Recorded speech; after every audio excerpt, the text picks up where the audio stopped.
자, 다음은 국민의힘 윤석열 후보 이야기를 계속 해보겠습니다. 국민의힘이 이재명 후보의 아들 논란으로 공세를 이어가고 있다면 민주당은요, 윤석열 후보 배우자죠, 김건희 씨의 의혹을 연일 제기하고 있습니다. 민주당이 주장하고 있는 상당수의 내용들이 시간이 지나고 하나둘씩 꼼꼼히 따져보고 나면 가짜뉴스로 해당되는 내용들이 적지가 않습니다. 6개월 지도자 과정 중에 프로그램에 뉴욕대를 잠시 방문한 것을 뉴욕대 학력이라고 우기면 해외에서 공부한 수많은 유학생들을 모욕하는 것입니다. 민주당이 이 김건희 씨가 지난 2007년 그리고 2013년에 제출한 교수직 지원 이력서를 공개하면서 2006년 뉴욕대 연수 경력이 허위일 수도 있다라고 주장을 했습니다. 국민의힘은 지난 2006년 서울대 글로벌 리더 6개월 과정을 다녔고 그 가운데 뉴욕대 단기 연수가 있었다면서 그 관련 사진, 보시는 이 사진을 공개를 했습니다. 국민의힘은 허위 의혹이 제기된 2003년 삼성플라자 전시에 대해서도 팸플릿 내용을 찾아갖고 공개하면서 김건희 씨 의혹에 대해서 적극적으로 반박을 하고 있습니다. 이 내용은 이재명 후보에 대한 의혹에 대해서 의원들이 적극 반박하는 것과 똑같은 모양새입니다. 자, 국민의힘에서 제기한 사진 자료들로 민주당이 제기한 의혹, 충분히 반박이 될 수 있다고 보십니까? 어떻게 보셨어요? 그러니까 김병민 대변인 그렇게 말씀하셨죠. 꼼꼼히 따져보니까 가짜뉴스더라라고 했는데요. 정말 꼼꼼히 따져보니까 정말 이해 안 되는 부분들이 너무나 많습니다. 네. 그러니까 이력서에서 맨 처음에 착오로 연도를 잘못 기재했다. 이 정도는 그냥 넘어갈 수가 있겠지만 지금 문제된 게 5건에 18번이라고 하거든요. 그러면 그냥 저는 일반 국민 상식선에서 이거를 설명해 주셨으면 좋겠습니다. 우리가 이력서를 낼 때는요, 어떤 지원자들을 평가할 때 아주 사소한 그 차이에서 어떤 당락이 결정이 되거든요.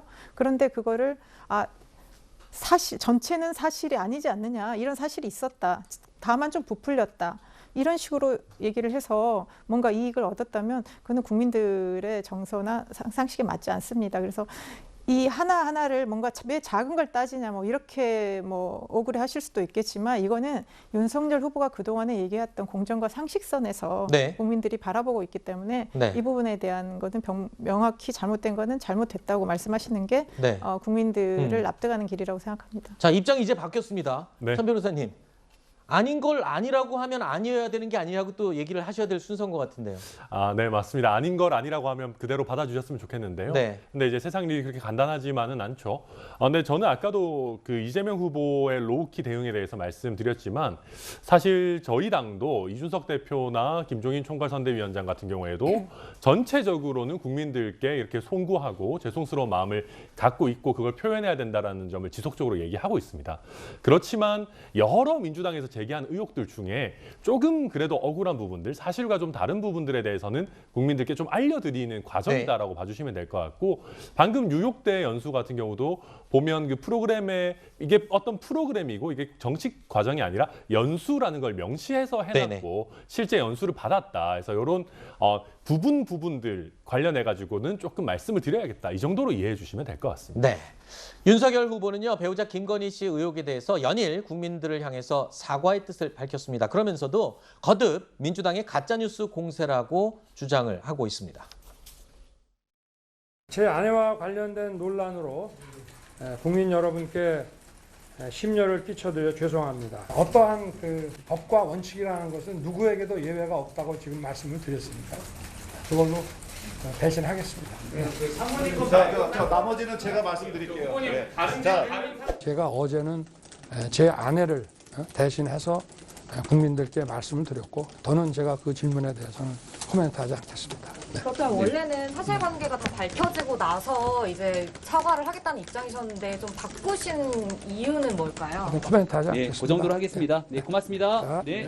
글쎄 제가 제 처에 미흡한 부분에 대해서 국민의 비판을 겸허하게 받아들이고 사과를 올렸습니다마는 또 민주당 주장이 사실과 다른 그런 가짜도 많지 않습니까? 일각에서는 윤석열 후보의 대처 방법에 대한 쓴소리도 적지 않게 나오고 있습니다. 진중권 전 동양대 교수는요, 일단 경력 위조 사실은 인정하고 사과를 해야 한다. 그리고 이 조국 흑서 공동 저자이죠. 권경애 교수도 마지못해서 하는 오만한 사과는 하지 않는 것보다 못하다. 이런 이야기를 했습니다. 자, 윤석열 후보의 대처 방식이 아쉽다는 지적. 글쎄요, 사과 태도, 인정할 건 인정하고 사과를 해야 되는 게 아니냐라는 지적이에요. 네, 많이 아쉽습니다. 일단 뭐 사과는 타이밍과 그 내용이라고 하는데 일단 실기한 부분이 있고 너무 늦게 했고 지금도 사과를 과연 진정성 있게 했냐라고 이 물음표가 달리는 게 항상 전제를 달거든요. 뭐 이게 기획 공세였다. 그리고 뭐 사실과 다른 의혹 제기가 상당히 많다라고 이야기를 하고 있는데 사실 검찰총장으로서 경직성 이런 부분에 대한 우려가 많았습니다. 본인이 상대방에 대해서 수사권의 칼을 휘둘렀지만 그 검증의 날이 본인을 향했을 때 그것을 어떻게 잘 견디고 헤쳐나가느냐. 이 부분과 관련해서 검찰 윤석열로서는 보일 수 있는 반응이겠지만 정치인 대선 후보 윤석열 후보로서는 상당히 아쉬운 뭐 등 떠밀려서 한다는 사과라는 방식이라는 문제제기가 있을 정도로 참 많이 아쉽습니다. 지난 금요일 날 오후에 사과를 한 것으로 알려져 있는데 그나마도 지난주였으니까 망정이지 오늘 이번 주로 만약에 늦춰졌더라면 더 비난이 거셌을 것 같습니다. 하여튼 주변에서도 여러 가지 사과를 해야 된다는 의견이 있었고 그래서 지난주에 사과를 한 것이죠. 국민의힘에서도 윤 후보의 사과가 부족하다면 순응을 하겠다라는 입장도 나왔습니다. 김종인 총괄선대위원장 그리고 이준석 대표의 목소리를 들어보시죠. 만약에 그 사과가 어느 정도 소위 불충분하다고 생각해서 국민들 여러분들께서 더 이상 새로운 것을 요구하신다면은 저희 당은 겸허하게 거기에 대해서 순응할 그런 자세를 가지고 있습니다. 항상 겸손한 자세로 이렇게 대응하는 형태로 저희가 가도록 하겠고 집권 여당은 이렇게 선거를 네거티브 혼탁전으로 만든 것에 대해 가지고 상당한 책임감을 느껴야 될 것입니다.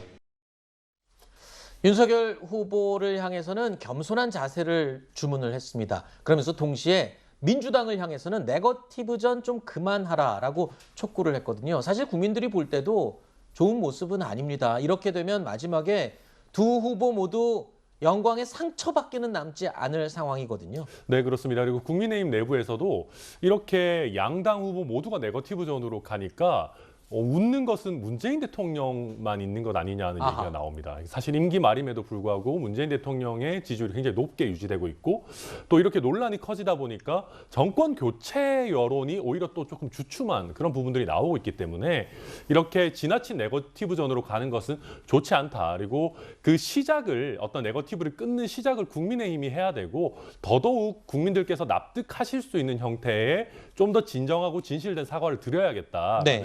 얘기들이 당내에서도 많이 나오고 있습니다. 네.